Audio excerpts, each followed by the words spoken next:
জয় রাধে গোবিন্দ। শুভ সকাল আমার মিষ্টির ছোটো বড়ো বন্ধুরা। এখন সকাল 10টা 11টা বাজে।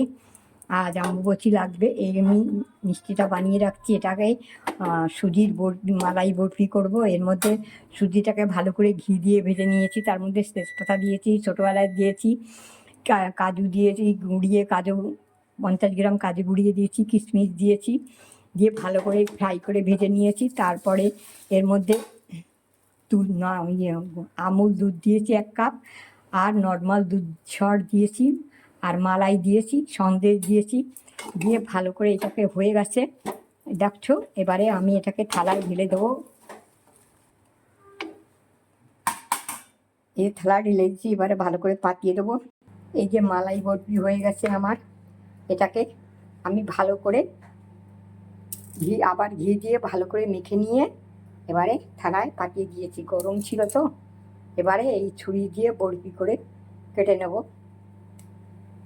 এরকম করে আমি এখন একটা দেখাচ্ছি।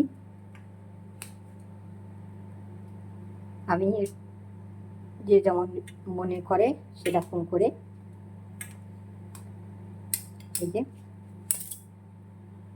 এই যে এরকম করে কেটে নেবো। আমি এখন রেস্টে নিয়ে দেবো, ফ্রিজে ঢুকিয়ে দেবো। এরকম করে বরফিগুলো সব কেটে নেবো।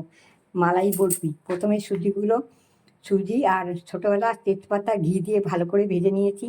ভেজে নেওয়ার পর ওর মধ্যে কাজু দিয়েছি গুঁড়িয়ে, কাজু কিশমিশ দিয়েছি। দেওয়ার পর ভালো করে ভেজে নিয়ে তারপরে সামান্য দুধের সঙ্গে যে সর ছিল ঘন, সেটাকে 1 কাপ মতো ঢেলে দিয়েছি, আর গুঁড়ো দুধ দিয়েছি 1 কাপ, দিয়ে ভালো করে ঢেলে নিয়ে তারপরে চিনি দিয়েছি, আন্দাজ মতো চিনি দিয়েছি।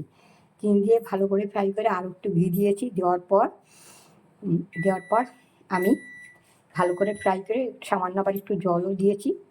দেওয়ার পর খানিকটা মালাই দিয়েছি, আর কিছু সন্দেশ দিয়েছি। দেওয়ার পর ভালো করে অনেকটাই মালাই দিয়েছি, একটা 100 গ্রামের মতো মালাই দুটো রেখেছিলাম, সেটা দিয়েছি, আর 8-10টা সন্দেশ দিয়েছি। দিয়ে ভালো করে এটাকে সামান্য একটু গোলাপ জল দিয়েছি, দিয়ে ভালো করে হয়ে গেলে ঢেলে দিয়েছি। ঢেলে দিয়ে ভালো করে মজে নিয়ে ঘি দিয়ে তারপরে থালায় পাতিয়ে দিয়েছি। এবারে বরফিগুলো করে ফ্রিজে ঢুকিয়ে দেবো। চলো, হরে কৃষ্ণ, জয় রাধে গোবিন্দ। অম্বুবাচী লেগে যাবে, আমি মিষ্টিগুলো ঘরে বানিয়ে রেখে দিলাম। চলো, টাটা, রাধে রাধে। ভালো লাগলে একটা লাইক শেয়ার কমেন্ট করো।